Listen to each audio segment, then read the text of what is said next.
Bonsoir à tous, soyez les bienvenus dans ce 3e numéro des expertes au Festival de télévision de Monte-Carlo. Bonsoir Christina. Bonsoir Sandrine, bonsoir à tous. Alors Sandrine, hier soir, vous avez pu assister à une projection Souffle de vie et vous allez le voir, l'environnement était à l'honneur lors de ce festival. Et quelles sont les conséquences de nos actions sur le milieu méditerranéen et en particulier sur les cétacés? C'est à cette question que le documentaire Souffle de vie répond. Projeté en présence de son Altesse Sérénissime le Prince Albert II, ce documentaire est le fruit d'un travail mené par toute une équipe de spécialistes au cœur du sanctuaire Pélagos. C'est une équipe de passionnés en fait qui ont tous adhéré au projet. Effectivement, on avait opérateurs drone, plongeurs photo, plongeurs vidéo, on avait des scientifiques, on a eu Hervé Glotin qui est professeur au CNRS bioacousticien, Marion Poupard. Ouais, ça a été une sacrée équipe et puis surtout il fallait arriver à faire matcher cette équipe tous ensemble sur un même bateau pendant chaque fois une semaine sur 13 mètres. Un véritable partage d'expériences a eu lieu au cours de cette soirée qui a permis de toucher le public.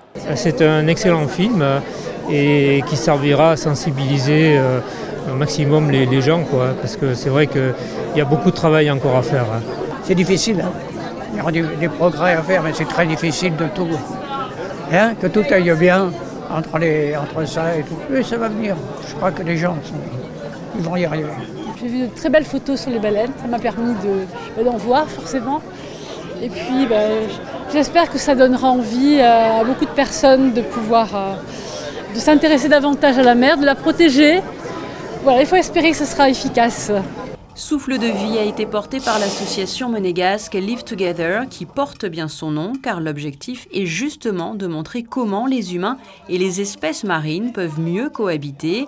Parmi les solutions, et il en existe, réduire le trafic maritime, utiliser des moteurs moins bruyants et bien sûr ne plus polluer. Et si l'environnement était à l'honneur dimanche au Festival de télévision de Monte-Carlo, le glamour l'était tout autant aussi avec vous Christina. Effectivement Sandrine, j'ai pu rencontrer deux des comédiens qui jouent dans une série qui cartonne depuis la nuit des temps. Je parle bien sûr des Feux de l'amour. Depuis 49 ans, les Feux de l'amour retracent les histoires invraisemblables de deux familles américaines et TF1 diffuse ces épisodes depuis plus de 34 ans. Bien que certains avouent n'avoir jamais regardé les Feux de l'amour, tout le monde connaît les personnages emblématiques de la famille Newman ou encore ceux de Nicky, Sharon ou encore Nick et identifie le générique dès les premières notes. Alors, quelles sont les raisons d'un tel succès ? Comment un feuilleton dont le public français a raté les 3200 premiers épisodes, qui correspondent à 16 ans de diffusion aux États-Unis, a-t-il connu un tel engouement? Nous avons posé la question aux comédiens du soap. I think it's the fans. It's, I think we're on every single day. We're in their homes every single day. So I think when you're either sitting on the couch or eating or doing laundry, you feel like you're a part of the family a little bit. And you get to really know the characters. And I think good storytelling and good characters means success. My favorite thing about Abby Newman, well, now her name is Abby Newman Carlton Chancellor. There's all kinds of different names. But my favorite thing is how much Abby loves her family. She really, she'll stick up for anyone in her family. She might not always make the best decisions, but family is really at the core of who she is, and I relate to that a lot.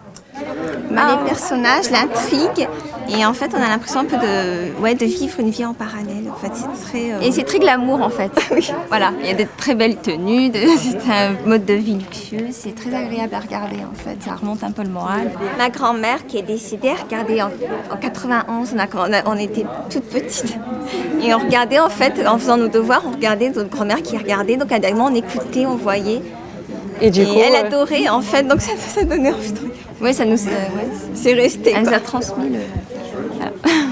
It's so important because really our show it happens because of our fans. So it's if no one was watching it, if we didn't have any fans, then we wouldn't be able to do the job that we love. So this is the best thing ever. We love meeting our fans and especially coming to France and getting to meet all of our French fans.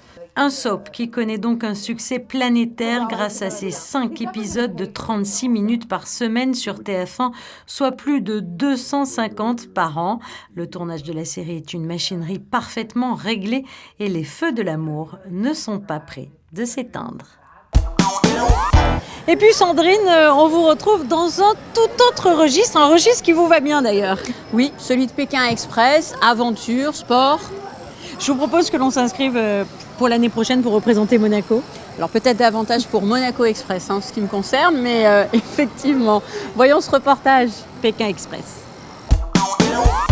Pékin Express repose sur les duos. Duo dans lequel chaque membre doit se donner à fond pour réussir les défis proposés afin de se rapprocher de plus en plus du but et de gagner. Depuis des années, le programme est diffusé sur M6.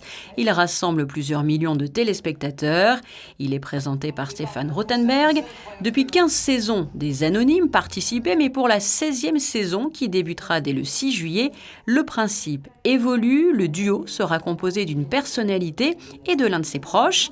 6 duos vont s'affronter au Sri Lanka, parmi eux Inès Reg, Valérie Trierweiler ou encore Xavier Domergue et Yohan Ryu. Le premier épisode a été présenté en avant-première au cours du festival de télévision de Monte-Carlo. Une saison exceptionnelle car les candidats ne sont pas tout à fait comme les autres. 6 personnalités ont décidé d'inviter un de leurs proches pour vivre une aventure qui les marquera à jamais. Les sommes récoltées seront ensuite reversées à différentes associations. Rendez-vous donc sur M6 le 6 juillet. Depuis samedi, nous mettons régulièrement à l'honneur les différents membres des jurys présents sur ce festival qui est avant tout, vous le savez, une compétition, Christina. Et aujourd'hui, j'ai pu rencontrer Adriana Carambeu, qui est membre du jury fiction. Alors, vous allez le voir, elle nous parle de son ressenti lorsqu'elle découvre une série et puis également de son actualité. Adriana Carambeu. Je viens de finir le tournage avec Michel Simès, Les pouvoirs extraordinaires du corps humain.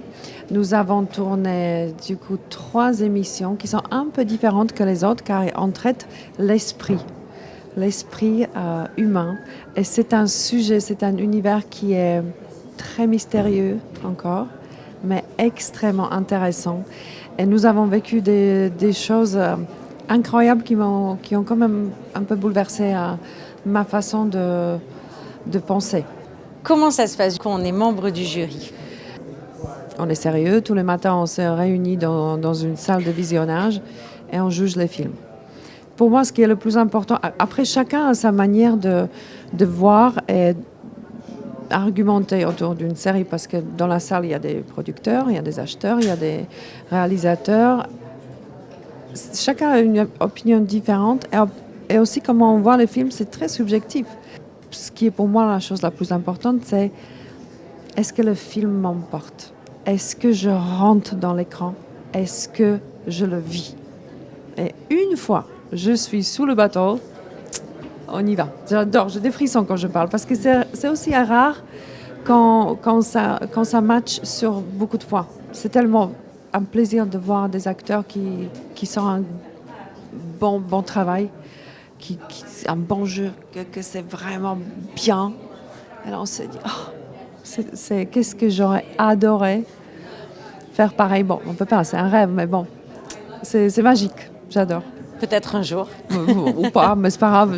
Déjà, j'adore, donc c'est bien. Le plaisir est là. J'ai eu le coup de cœur. Et pendant tout au long de notre briefing, de notre discussion avec d'autres membres du jury, j'ai juste espéré que ça va être le cas de plusieurs ou majoritairement, et que ce que j'ai choisi, moi, va être aussi le choix des autres. Et c'est le cas, ouais. Cette 3e émission touche à sa fin, Sandrine. Demain, nous nous retrouvons avec encore de nombreux temps forts. Notamment, j'ai pu rencontrer Jeanne Seymour, la fameuse Dr. Queen, et puis Melissa Sue Anderson. Évidemment, vous la connaissez tous dans La Petite Maison dans la Prairie. Et les hommes seront aussi à l'honneur, Jean Reno notamment, que l'on ne présente plus non plus. Rendez-vous mardi dès 19h30, Christina. À demain.